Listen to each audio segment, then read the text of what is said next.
Welcome to the Divine Radiance Project with your host, Stacey Turner, and co-host, Emma McDonald, where we share all about reclaiming your radiance as women in business, holistic health, money, mindset, and juggling it all around mum life. A place for women to learn about financial independence, entrepreneurship, and balance. From women who aren't scared to speak their mind and their truth. It's time to shine your brightest self and be the lighthouse.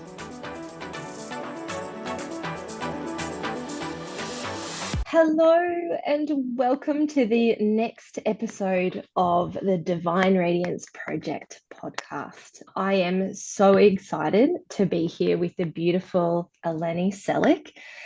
This woman, man, she wears so many different hats, and I cannot wait for you all to hear about what she does. And obviously, in this space of all things women empowerment, we have not known each other long. I found her through a mutual friend on social media, and I was just like, oh my gosh, do women like this honestly exist? Like, honestly blown away by you, and I cannot wait to hear your story. So I'm not going to give much away. I'm just going to let Eleni go and take us through who she is, what she does. But I will say, like, this woman is a Mrs. Galaxy national finalist for 2024. She also is the founder of She Advocates Society, which teaches women advocacy skills. But she also is an ambassador for Care Kits for Kids and so many other different volunteering positions, which I can't wait to hear about. But thank you so much for your time, lovely lady. Please take it away. Tell us all about you and what you are known for and what you want to be known for. Yeah, I love that. Being able to brand yourself almost of what you want to be known for. I really, really love that.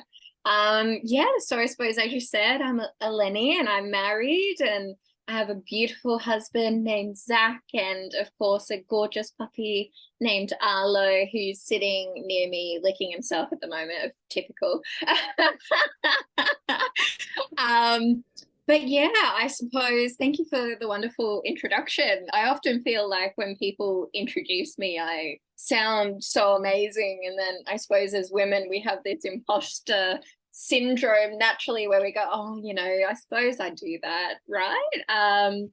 But yeah, a big part of what I do, I suppose, is inspired by a lot of my own personal life experiences. So from a very young age, I suppose my story starts with domestic and family violence, which unfortunately is very, very common. And for my own safety, I was placed into foster care. And because when I was placed into foster care at that age I was 12 years old, I was legally allowed to decide whether or not I entered care. So that's a pretty big decision for a 12-year-old to make. And I suppose what I learned from that experience is that, well, particularly for me at that time, was the law can protect people. So it really inspired me, later in life after I graduated high school to then go on and study a Bachelor of Laws.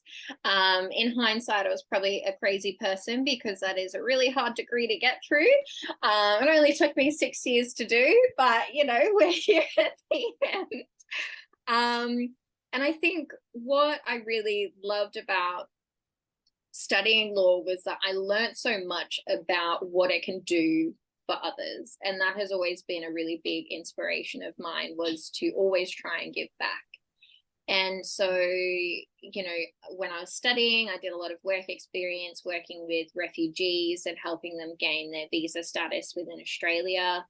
I did all sorts of weird and wonderful things, and I suppose because of a few health issues I wasn't able to pursue a career as a solicitor, but instead, I now work as a public servant and I, write big, massive contracts, and it's all very exciting. And I really love what I'm doing. And I suppose out of anything, of course, I'm wearing a sparkly tiara and sash as well, which is a bit of a dead giveaway that I'm in pageantry in some way, shape, or form, I guess.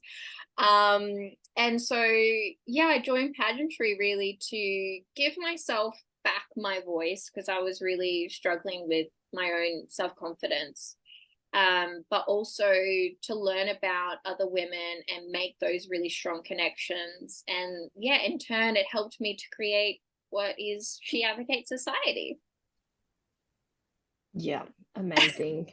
I mean, yeah, okay, like people have these challenges, and you think, how can these awful things happen to young children, Yes. women, you think how is that fair?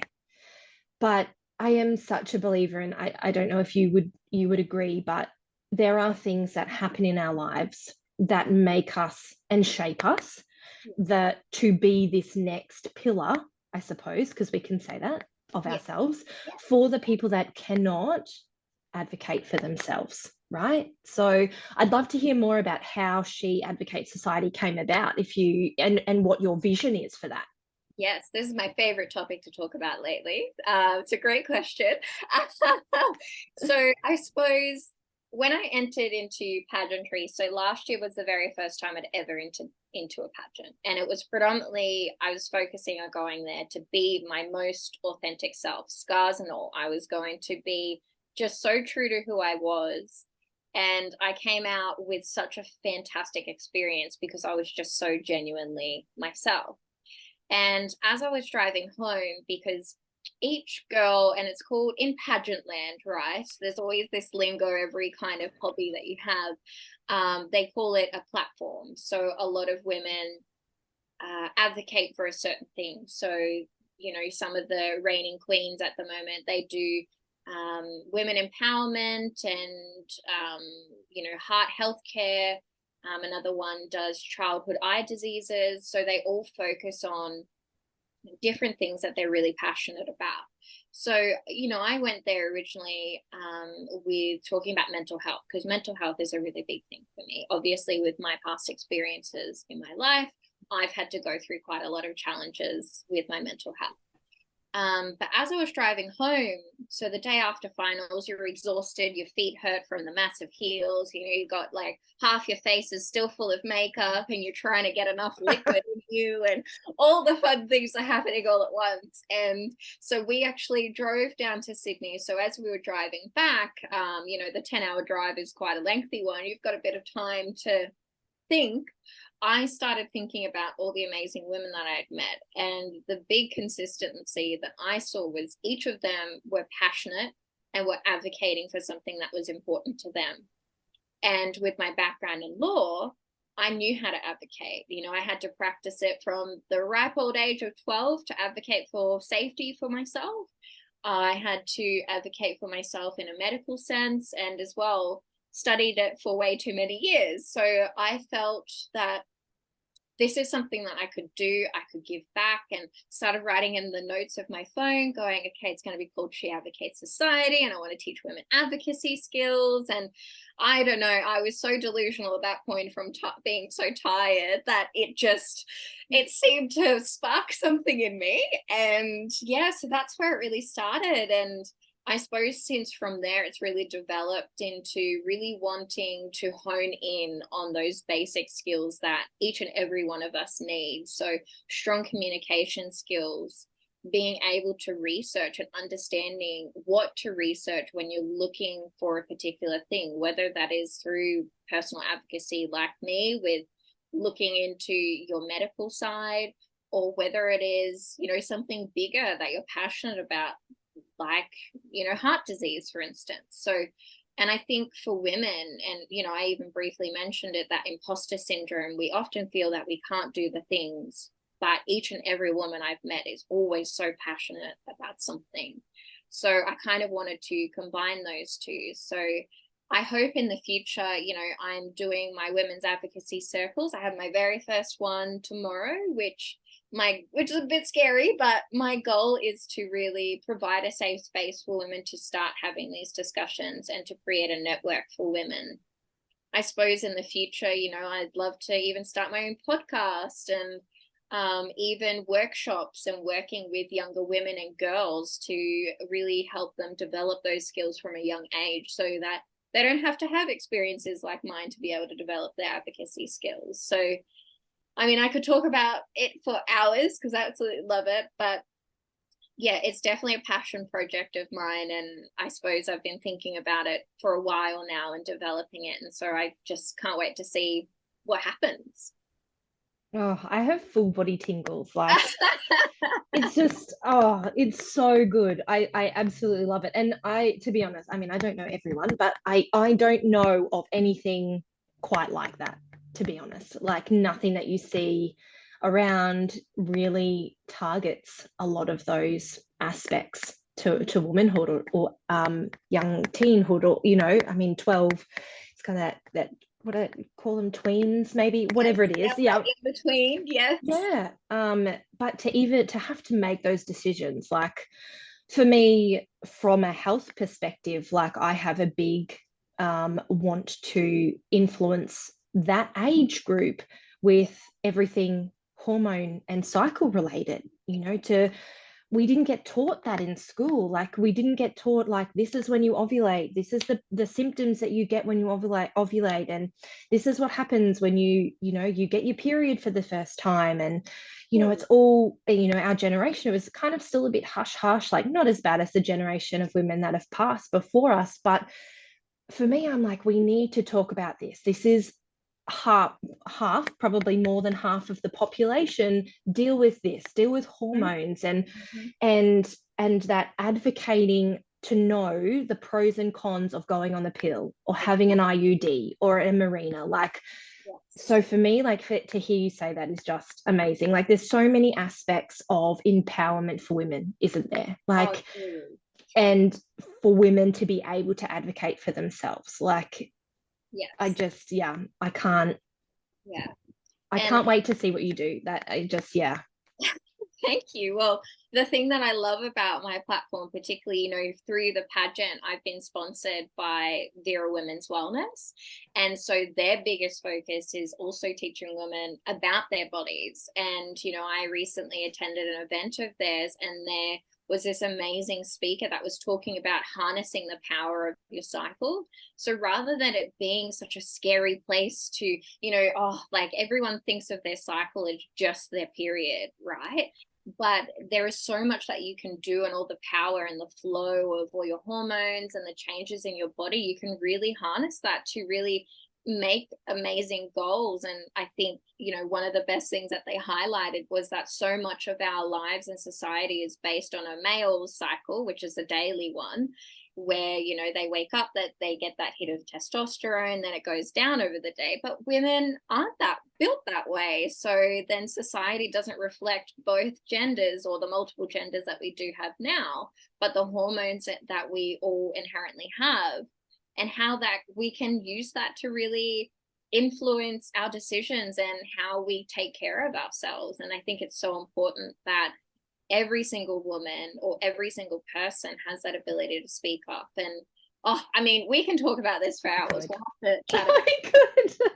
It's that bringing that divine feminine back into our day-to-day life, and knowing, okay, am I ovulating? What am I getting done this month? Or am I taking it easy because it's my first day of my period? You probably came up with this ingenious idea and you were, ovulating. And even though you were so tired, that part of your brain shut off and you were like coming in with all of these amazing ideas because you didn't overthink it. And I think, again, as women, that's what we can do. Like, is there fear of judgment? Are people going to hate this idea? Like, am I going to look silly? Am I going to say the wrong thing? We have that, and we just have to kick it in the butt. Like, really say to those limiting beliefs, you really need to F off, because there's just no room for it.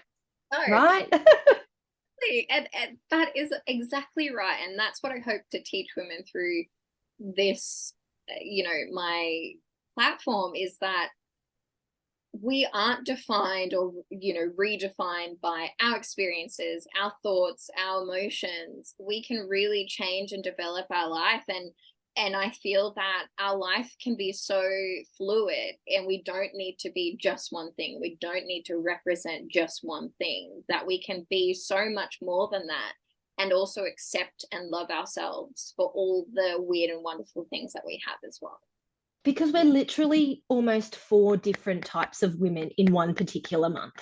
Exactly. This is what I often will say to my clients when we're, you know, if we're working on hormones, I'm like, we have to give it time. Like, you are literally a different woman day 1, week 1 to week 2, week 3, week 4, and you have to learn to roll with that. And because we have grown up in this more masculine society where that one day cycle has revolved around so goddamn much, we've forgotten that we can be so fluid, and that we can, you know, there are going to be weeks when we feel crappy, and there are weeks that we are going to feel on top of the world, and that is perfectly normal.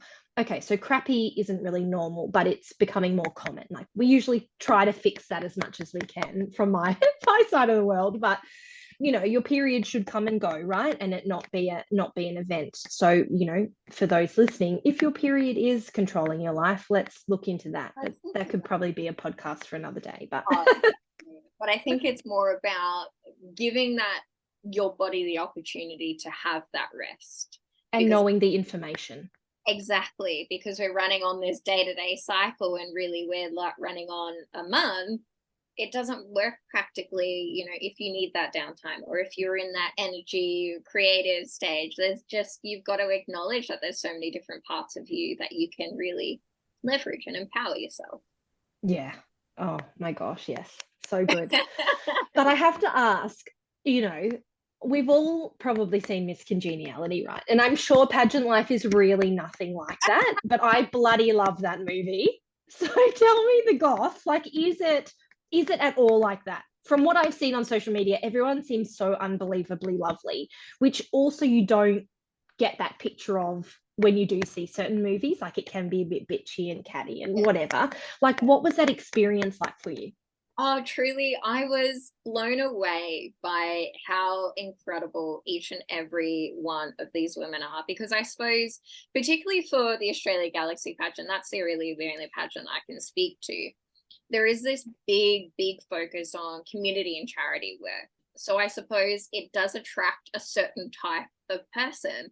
And, you know, all of us, we love, of course, the big sparkles and nice outfits. So on, you know, day 1, you already have a common ground. So each and every woman that I met was so incredible, but we're also so different. And you know, what I noticed, even just telling my own story, is that we've all had different experiences. And yeah, there are some parts of Miss Congeniality, like the heels and the riding up of different things, you know, poking and prodding and different stuff. But it really is, and you know, before I started pageantry, I used to like be like, oh, this word, but it really is a sisterhood, because it is that network of just incredible women. And you know, there are 4 divisions, so there's the Miss Teen, Miss, Ms, and then Mrs. So you really get such a big age group of all different women from all different walks of life. And it's not about this focus on what you look like or what you wear. It's genuinely who you are as a person and what you represent and your values. And that's the thing that I loved. And you know, there's, you know, I remember being backstage, and these girls that I'd only known for maybe that week, we're all going, I love you so freaking much, you are so awesome, you are amazing, you look fantastic. And we're all holding hands, and it was just that spirit of womanhood, that we were all cheering each other on and just being truly the best that we could be. And I think that is, unless you've been in pageants or seen it, you know, it's really hard to understand. But when you're in it, it's just so beautiful and so touching that you can create these beautiful connections with women from all walks of life. And funnily enough, I also won the Miss Congeniality award for my division too. So I was like, yeah, Sandra Bullock, here I come. So good. I did not know that. That is amazing. Yes. Yeah, it was a good award. It was an excellent award to win. I was like, yep, okay, all right. And nailed it. Yeah. The best thing about that award, and similar to the movie, is that all the other girls in the competition actually vote for you for that award. It has nothing to do with the judges whatsoever. So it was a really beautiful moment for me, because I was bawling my eyes out on stage, I bet. because I was like, oh my gosh, I've spent my whole life feeling as though I was unworthy, and also being told that. And then having these powerhouse, incredible, amazing women then choose me out of all these people, to say that, I was this kind person that they loved to talk to and really felt a connection with. I went, oh, okay, this is because I was just being me. I was being so authentically myself. I didn't have to hide anymore. That then people were standing up and taking notice of that and really appreciated that. So I was like, oh, okay, I got to keep doing this stuff. Yeah. Giving that energy, like doing it yourself, it allows other people to think it's okay to do it too.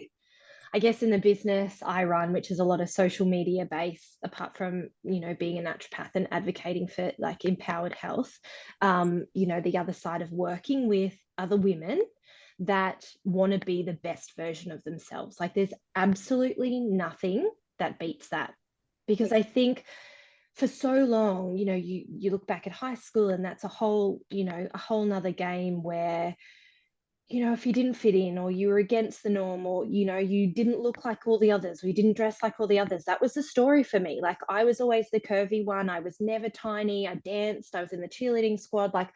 But I was always the one that tended to, want to empower others or advocate for others or stand up for others. I didn't really know what advocating was, I guess, back then, but stand up for those that weren't brave enough to do it for themselves. And even though I was in these kind of areas of my life where, you needed to be something, I managed a way to be the other side. I was always the one that dressed up in, skirts and dresses and heels, whereas, these tiny girls could wear like jean shorts and, things I could never do. But I felt like even though there was that insecure part of me, I had to go over and above, I felt, to then feel like more myself. So it was kind of a hiding back then, which then just actually turned into who I was meant to be, right? So going from that point where we all develop and we're learning these fundamental things, emotions and worthiness, and are we enough, to no one really teaching you that or giving you that full-on permission, to then coming into 25 when those neural pathways really set in. And I had some health stuff of my own that happened when I was around 20 that I had to advocate for of my own, that I think that then led this whole next phase of my life. And then motherhood hit, and that was a whole nother ball game, and I kind of fell backwards, this whole transformation. And you go, oh my God, who am I now? Like, what am I doing? Like, why do I care what those mothers think? Like, yes, my child's not eating great or sleeping. I'm just, again, too many of the noises. And that's where I came back to this business that I found 2 years ago. And I was like, that brought me back to what I was, because I was really who I chose to be. Like I switched off those noises. I was like, I don't care. If they don't like me, they don't like me. There's plenty of people who do. If they care what I say, fine. I'm speaking the truth, and this is what matters to me. If they don't agree, cool. When did we stop allowing that agree to disagree? You can still like people, you can still be friends with people and have difference of opinion, right? But then that opened the world to women being like, which I'm sure you explained, you experienced, is like women supporting women, and women being like, yeah, that wasn't ideal, but you did amazing. Or, and having your back, and not caring what you look like, not caring whether, if you're in the cool group or not, whatever it is. It's just that women need to support more women, because the world needs that. And the world would be such a better place if we just put all of that ego aside, and we were like, you know what, girlfriend, you are amazing no matter what you do and what you look like, whether you're underweight, whether you're overweight, whether you got, bad hair or good hair or whatever it is. Like, it doesn't matter, like, as long as what you're doing is truly you. Like, you can honestly say on your deathbed, I was exactly who I needed to be, and that's what the world needed. Exactly right. 100% agree. And that's the thing. I think there is that certain level of fear we feel that we're going to get backlash from whoever it is. And you know, for instance, me speaking openly about my experience, I received backlash from certain people where they're saying you've brought shame upon the family name, you've done this or that, and you can't possibly, and trying to essentially pull me back to what I was before, where as you say, I was hiding essentially who I truly was. And I think it's about giving yourself that permission, whether people agree or not, you know. And that's the thing. And I think when I was hiding so much of myself away, I was allowing people that weren't healthy for me to run my life. But now that I have really come into, I suppose, my own power and understanding what I'm capable of, my life has just gone on this beautiful progression. And there is always going to be ups and downs. And I love that you spoke briefly about choice and having that ability to choose. And you know, I'm a big believer that life, or the meaning of life, I guess, is about choice and choosing who we want to be. And if you can reflect back that you've done everything you wanted to do, or you were the person that you truly are, I think that is a really beautiful thing, which not a lot of people get the permission or allow themselves to do that. And I think it's always acknowledging that, yeah, as you say, there are going to be people who want to pull you back and where you were, or don't agree with what you're doing. But there are about 5,000 million other people in the world that will also cheer you on at the same time. And I think that's the beauty about, I guess, being human, is that we're always going to have varied experiences. And there's always going to be people that, you know, yeah, disagree or don't comprehend what we're doing. And that's okay. You can either, you know, sing and praise and do all the things you need to do, or you just acknowledge that not everyone's going to get it. Yeah, and it's usually the naysayers or the people that really choose to disagree, is they're not being their true selves, right? And it's easier to stick your head in the sand. It's easier to hate on someone else, Yes. instead of really looking deep, because the deep work is the hard work. Oh yeah. Oh yeah. Being vulnerable and being the one that you feel like you're standing out on your own. And no, I understand, like, it's hard, but I promise you, the moment you start to do this work and really look at why you don't like why someone says something or does something, because most of the time that's on you. Like, it's that other person. It has nothing to do with yourself. And, you know, in our industry, we're like, it's none of our business what someone else thinks of me, which is true, right? Like, it doesn't affect me, and it shouldn't affect me. Like, yes, we are human. We are going to get those days where you're like, oh God, that didn't feel good. Or that feels icky, or whatever. And then that discomfort will always lead to some sort of growth, because you acknowledge it, you process it, and you move through it, you know. So it isn't all peachy. Yeah. And it's about sitting in that discomfort and almost exploring it curiously, right? Of, okay, well, why do I feel this way? What has brought on this emotion or thought? And you know, and I think, you know, I've done a lot of work with psychologists and trying to work through, you know, my trauma and journey. And I think that was the biggest tool that I had taken away, was, instead of being caught up in that emotion and feeling, instead be curious about it, want to learn more about it, so that you can then, yeah, exactly, have that growth. Yeah.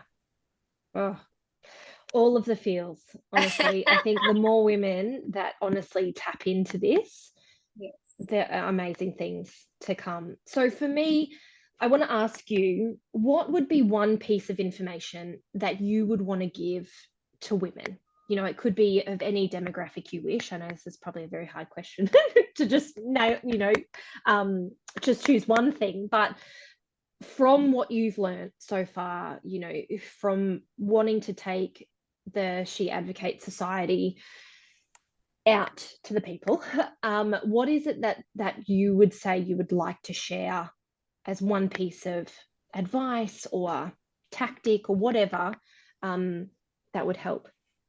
Yeah, I think, upon reflection, the biggest thing that stopped me for so many years was that feeling of shame, and that essence that I had to keep quiet, I suppose, or I thought I had to, because I didn't think that people would understand or get it, or, and I think that for me, upon a lot more reflection, in that what I've managed to achieve in my life, although I thought or felt as though it was shame, there's also, I suppose the opposite is that pride element of being proud of who you are, who you've become, and that there is no shame in living a life and having experiences, whether they are good or bad, because that is life. We're here to live it and have those experiences. And I think it is about acknowledging that, there are certainly parts in my life where I went, holy moly, what was going on there? But really, they were the parts of my life that made me who I am. And when I suppose you begin to embody and just own the heck out of who you are and what you've experienced, it removes that shame. It's almost like getting rid of all the cobwebs and going, no, we're going to throw sparkles everywhere and just enjoy the heck out of it. Because, at the end of the day, I suppose it's, I heard this phrase from this TV show, and it was like, work, don't worry. And I took that as, continue working on yourself. Don't worry about your past self or what's going to happen in the future. Just continue that journey, because that's what it really is. It's an experience, it's a journey, and it's not going to happen overnight, or change isn't going to, Rome wasn't built in a day, that phrase. And I think, it's about that acknowledgement of that it's going to be a process and it's not going to be overnight. And it sucks. I've been there. I've done the work. I'm continuing to do the work. But at the end of the day, there's no point in feeling shame for having a life. Yeah. And it comes from, absolutely. And I think that also comes for women to that expectation. Like, we always have that expectation to be the best, to look the best, to earn the money, to whatever it may be. And you don't do it because you're afraid of, is that shame, that underlying, that real core level of shame of failure, or shame of, whatever. So I love that you say things are always a process. And even myself, like as a naturopath, I know all the things. Do I do all the things? No, because I'm human, right? Like, do I still eat junk food sometimes? Absolutely. But it's choosing the things that make you happy, and then also taking accountability too, which I don't think a lot of people like to do. Accountability for choosing an option, bad or good, it's still a part of your life. And you're going, okay, I made that choice. Was it the best one for me? Probably not. But I now made it. I feel it. Now we move through it. So, and we are always learning. We should always be learning. I think the moment we say, yep, all done, I'm cured, I feel the best I've ever felt, whatever, I've lost the 10 kilos, whatever it might be, we're from there. Like, there always has to be growth. There always has to be that leveling up situation. And I love that you mentioned as well, and it made me think of a quote that one of my late aunts always used to say, particularly when you were talking about listening to the thoughts of others when you had kids, or when you were doing this or that. My aunt used to say, you're damned if you do and you're damned if you don't. Because regardless, somebody's going to have a freaking opinion about it, and you might as well just not worry. And she was a pretty badass woman. And, that's right. And I love that. And I always think, for the pageant stuff, I think, oh God, somebody's going to judge me for wearing this crown and sash. And then I'm like, well, there's about 500 other people that go, I love your crown, I love your crown. Get really, really excited when they see me. So then I go, you're damned if you do and you're damned if you don't. Yeah, so true. So don't worry. It's simple. It's so simple to say, isn't it? Like, it's not hard, but practice though, there is a lot of work to be done. But yeah. And I'm respectful of your time. I have one more question for you. So, if time, energy, resources weren't a factor, like what would you be doing? Oh gosh. I mean, the top of my I love traveling. I've traveled to 16 countries so far, which is a big Well, like, oh, amazing. My younger self would be so proud. But yeah, it'd probably be traveling the world. But I think another big thing is, if I could speak to every woman and, and I think one of the things that I've always said, if I can change the life or perspective or change the opinion of somebody in a good, positive way, I have done the right thing in my life. Or if I've inspired even just one person, I can die happy. And I think that is what allows me to continue to grow, is that wanting to help others. And so yeah, if time, money, everything wasn't an option, I'd probably solve, world hunger, get rid of that rubbish, because that's an easy one to solve in my personal opinion.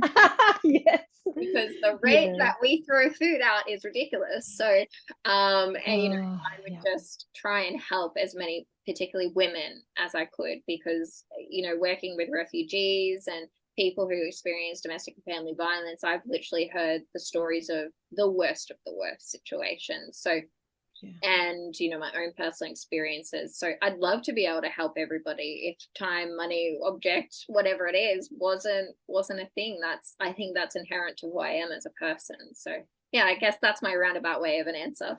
Yeah, no, definitely no wrong answers. It's perfect. Yeah, it's an interesting one, because even when we were coming up with what would our question be, that we would ask everyone, and we asked ourselves that, and we were like, oh, hang on, we've never literally sat and thought, oh my gosh, what would that be? For me, once upon a time, it would have been to be dancing and singing in musicals, because I just absolutely love the theatre. But now it's having more to do with that people level, that ground level, working with women, young women, and influencing them, because that's then going to be that generation that then brings another new generation in. And if that new generation has all the better foundations and processes, yeah, then great. The more we can plant those seeds to make more beautiful, lush trees, right, the better it's going to be for the world. And we may sound like small voices, but I have big hopes and big visions that we're all going to be, the women that generations look back on and go, well, you know what, they started to stop giving a shit. That doesn't make sense, but you know what I mean. They were the ones that really said, nah, enough is enough. Women need to take that power back and be what they need to be and say what they need to say, and no one will stifle that. And yeah, it's going to ruffle feathers, but bring it. Yeah, exactly. And I love that. And I think it's such a good, point of summarizing what we've discussed is, you've redefined almost yourself in answering that question of, you'd be a part of theater to then being helping young women. I think that is such a beautiful, circular part of our conversation, because we have, in each and every one of us, redefine ourselves all throughout our lives. If you had have asked me even a year ago if I would ever have been a pageant girl, I would have been like, I don't even know what pageants are. So, and I think it's just about, that opportunity to redefine ourselves, but also giving ourselves the grace and, that time to change and develop, and good or bad, it doesn't matter. We're changing and growing. Yeah, absolutely. Thank you so much for your time today. I mean, we could definitely talk for so much longer on all of the things. I would love to get you back at some point, because there's a lot of volunteering that you do that I think definitely needs to be spoken about. But for now, if you just want to tell everyone where they can find you on social media, just so, I mean, we can obviously tag this when we advertise it through social media anyway. But yeah, how do people find you?